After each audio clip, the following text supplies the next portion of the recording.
அன்பார்ந்த நண்பர்களே, சகோதரர்களே, நாம் தொழுகை நேரங்களில் தொழுகுவதில்லை. நாம் தொழுகை நேரங்களில் வீணாக பேசிக்கொண்டும், வீணாக அரட்டை எடுத்துக்கொண்டும், வீணாக சுற்றி கொண்டும் நம் நேரத்தை ஒதுக்கிறோம்.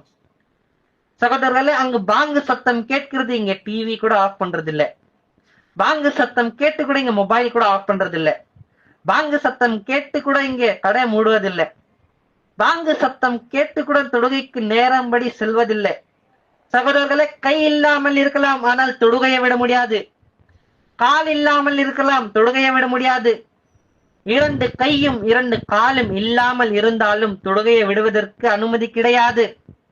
இருதய நோய் இருக்கலாம், கேன்சர் இருக்கலாம், அல்லது கிட்னி அடிபட்டு போயிருக்கலாம். சக்கராத் வர வரைக்கும் யாருக்கும் தொழுகை விடுவதற்கு இந்த சமுதாயத்தில் அனுமதி கிடையாது.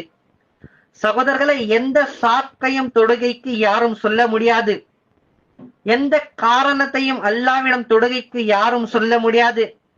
யார் தொடாமல் இருக்கிறார்களோ, சகோதரர்களே, பருவ வயது அடைந்தும் யார் தொடாமல் இருக்கிறார்களோ, முஸ்லிம்களாக இருந்து அவன் தொடாமல் இருப்பதற்கு ஒரே ஒரு காரணம், ஒரே ஒரு சாக்கு, அவன் பைத்தியக்காரனாக இருக்க வேண்டும்.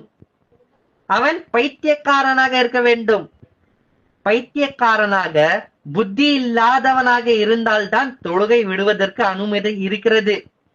அது அல்லாமல் எந்த கட்டத்திலும் தொழுகை விடுவதற்கு எந்த அனுமதியும் கிடையாது. சகோதரர்களே, யாரிடம் தொழுகை இல்லையோ அவனுக்கு இஸ்லாமே கிடையாது. யாரிடம் தொழுகை இல்லையோ அவன் முஸ்லீமே கிடையாது. யாரிடம் தொழுகை இல்லையோ அவனுக்கு இருக்கும் இடத்திற்கு அல்லாவின் ரஹ்மத் இறங்காது. யாரிடம் தொழுகை இல்லையோ அவன் இருக்கும் இடத்திற்கு அல்லாவின் பரக்கத் கிடைக்காது. யாரிடம் தொழுகை இல்லையோ அவனுக்கு குடும்பத்திலேயோ, வியாபாரத்திலேயோ, தொழுகை இல்லையோ, புள்ளக்குட்டிலேயோ அல்லாஹ் எந்த பர்க்கத்தையும் அல்லாஹ் செய்ய மாட்டான். தொழுகைக்காக நம் நேரம் ஒதுப்பதில்லை. பஜரில் தூங்கிறோம், லொஹரில் வேலை செய்யறோம், அசரில் தூங்கிறோம், மக்ரிபில் டீ குடிச்சு அரட்டை அடிச்சு கொண்டே இருக்கிறோம், இஷாவில் டிவி பார்த்து மொபைல் பார்த்து கொண்டும் நம் நேரம் ஒதுக்கிறோம். தொழுகைக்காக நேரம் ஒதுப்பதில்லை. கயாமத் அன்று அல்லாவிடம் என்ன பதில் கூறுவோம்? நாம் தொழுகை நேரங்களில் தொழுகாமல் இருந்தால் என்ன தண்டனை என்று நமக்கு தெரிய மாட்டேங்குது. சரி, ஜும்மா ஆச்சு படிக்கலான்னு பார்த்தா, ஜும்மா அன்றும் நம் கடையில வேலை பார்த்து கொண்டே இருக்கிறோம். தொழுகைக்கு போறதுக்கு எண்ணம் வர மாட்டேங்குது ஜும்மா அன்று.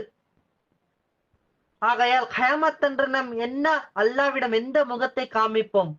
கயாமத் அன்று என்ன பதில் கூறுவோம்? நம்ம அதை நினைக்க மாட்டேங்கிறோம்.